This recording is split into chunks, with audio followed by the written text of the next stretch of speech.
In today's video, we're going to go through 4 exercises that are going to help you deal with that forward neck posture, that hump in the back of the neck. Sometimes it's called dowagers hump, but it's basically this bit on the back here is sticking out, it's unsightly. It often causes concern. How are we going to go about fixing that? Well, these 4 exercises are going to help you put it back into alignment, put it back out the way, and make you feel better about the whole area and strengthen your neck at the same time.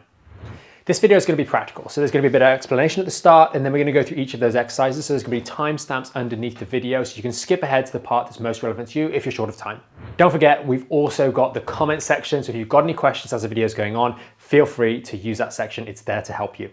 We're going to kick this off with a little test in real time here to establish if we can make any changes to what's happening in here in this little bony bit that's sticking out. Sometimes it's a little bit fatty as well, but most of the time it's going to be just sticking out on the back here, and we want to be able to see if we can actually manipulate it with our spinal position. So start off and just rub your hand along the back of your neck like so to just feel how much it sticks out gently. We're not pressing in hard, we just want to feel it gently sticking out, or it might not even be there if you're stood up nice and tall like I am now in this position.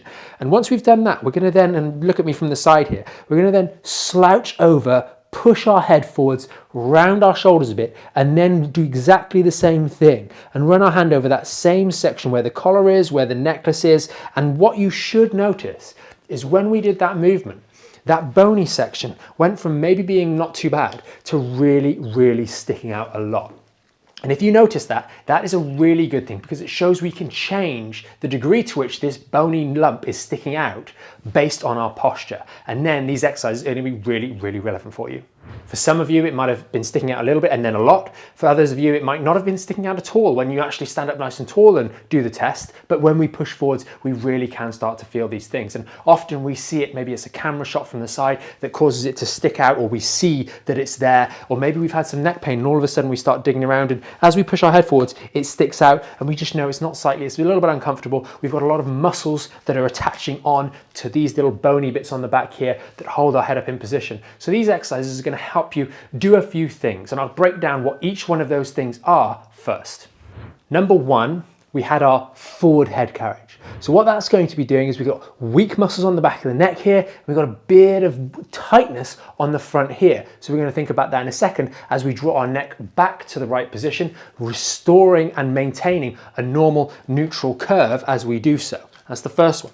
The second one is because we're rounded in this position here, we want to strengthen up all of these muscles across here, the trapezius and some of the other fibers, and bring those back. The third is important. When we're rounded in this position, our chest muscles are tight, so we want to stretch and open those out in number 3. And number 4, we want to just allow everything to set, and we're going to finish up on the floor, just supporting that natural neck curve. Now, with each of these particular tips, there are going to be little nuances, little training tips while we're going through them, because you might have seen similar sort of exercises, but when we do it like this, with this nuance, we're going to really make a big difference, and nothing's going to show that more than the very first exercise, which is going to be that chin retraction.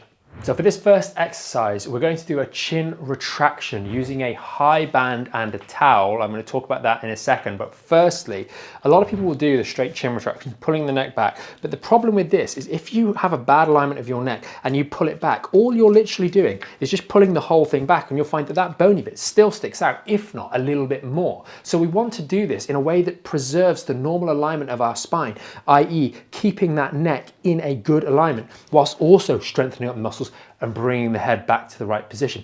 That is such a pivotal importance or important nuance that's just not observed so frequently when you see these sort of chin retraction exercises. Sure, they're going to help you retract your chin, but if we do it like this, they're going to do so in a way that actually deals with the reason that that little bone is sticking out. And also it's going to be much, much healthier for your neck in the long term, and it follows some of the principles that we'll address later on in this particular video as well. So I folded this towel up. This is to make the band a little bit less sharp. We want a strong band, and try and have it hooked somewhere that's a little bit higher than you.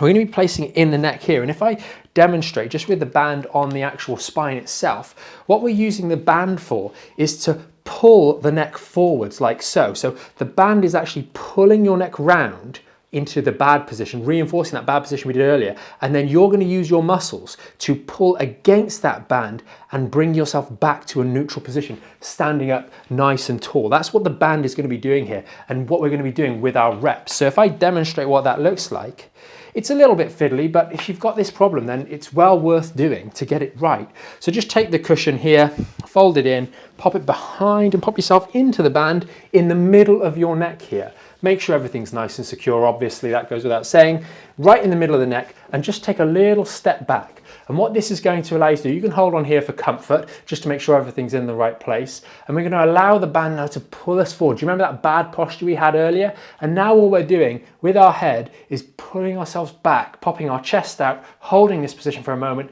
and then letting everything go again gently. And then we're going to drive our head back all the way to the top, and then hold the position again. All of these muscles working nicely, our neck curves supported naturally, healthily, and then back forwards, and then we're going to come back again. And we're going to do this for around about 10 reps. You can maybe do 12 reps, and obviously if you wanted, you do need to use a strong band. Using a light band like this is not going to work. You're going to have to use something strong, so there's that resistance there, and arguably we could even have doubled up these bands just to make sure we've got the right sort of strength here that we're working with to pull our neck back and our posture back into the right sort of position.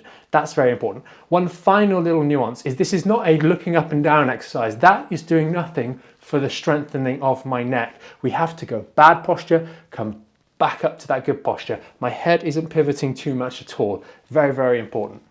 So if you've done a good couple of reps of that, like me right now, you're going to be feeling that these muscles are actually engaged. We've got a little bit of a pump in those muscles. Now we're going to feed a little bit lower down and work on some of the muscles to support our posture. So there's two ways we can do this exercise. I'm going to again explain why we're going to do one variation instead of a different one, because sometimes this can actually strain our neck. If you've got bad neck posture and you've got a little bit of neck pain as well, sometimes when we engage these muscles that are on the back here, trapezius being one of them, a large sheet of muscle that runs here, sometimes it can jar the neck a little bit. Now, you should be feeling like you're kind of already a little bit up because of the engagement of that last exercise. So that's kind of setting you in a nicer position than maybe if you came to this exercise fresh. What we are not going to be doing here is going to be opening like so. This sometimes, it just bothers people with this particular exercise. So instead, what we're going to be doing is coming out one arm at a time. So when we're doing this exercise, we want one arm coming out to the side and one arm coming up high. When we do them like so, sometimes people have the habit of pushing their neck forwards, which is exactly what we don't want to happen. So doing this one at a time is going to be more effective, and hopefully you haven't got a jungle right next to where you're doing this exercise. So make sure there's plenty of space as well. So grab those bands. Again, this one you're going to use a much lighter band. For reference, this is 50 pounds and this one's only 10. So we're going to get the bands into position, and then we're going to go 1, and then back. Then we're going to swap 2, and we're going to go through 10 reps here. And what we should be doing is that posture with our head that was up from the last exercise. We should be maintaining that and keeping like so. The biggest mistake that people make when they go through this sort of exercise is that they push their head forwards. They do that sort of movement here. That's going to strain your neck, and it's going to make that bone stick out even more on the back of your neck. So nice and tall posture. We should be engaged from the previous exercise in our neck muscles, and now we're just going to blend them in with the muscles of the middle back. And you can always pause at a second from the back. So pause here and then relax. Pause here and then relax to get a real nice engagement of those muscles of the middle back.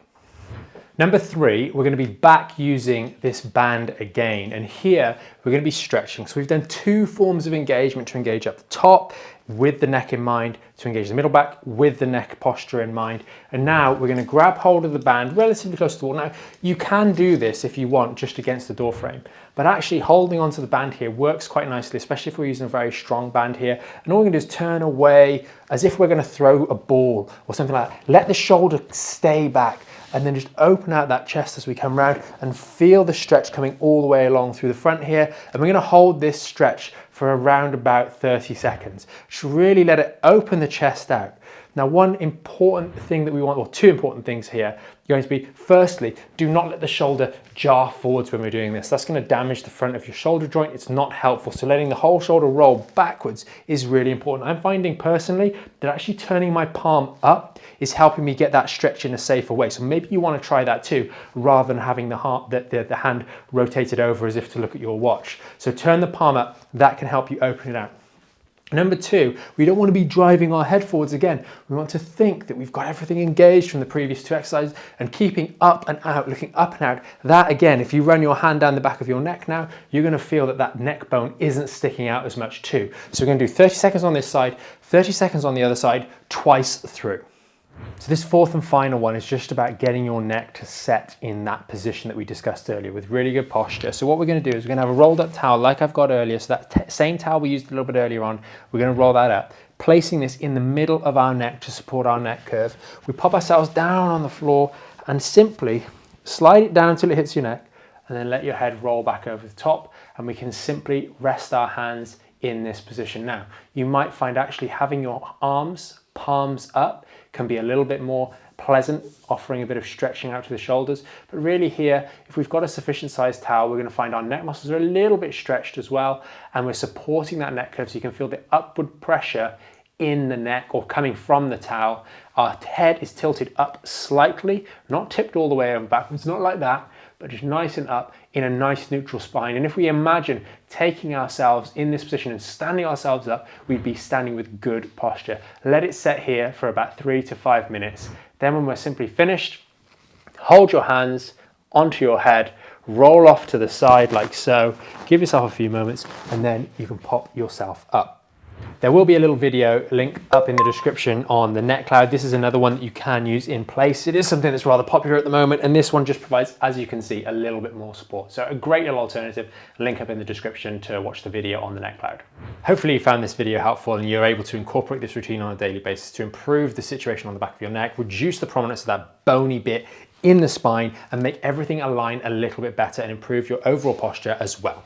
If you did find this video helpful, consider giving us a thumbs up. Make sure you subscribe to the channel so you don't miss out videos just like this. And remember, we have our Back in Shape podcast every single week there to help you. So keep an eye out for that one too.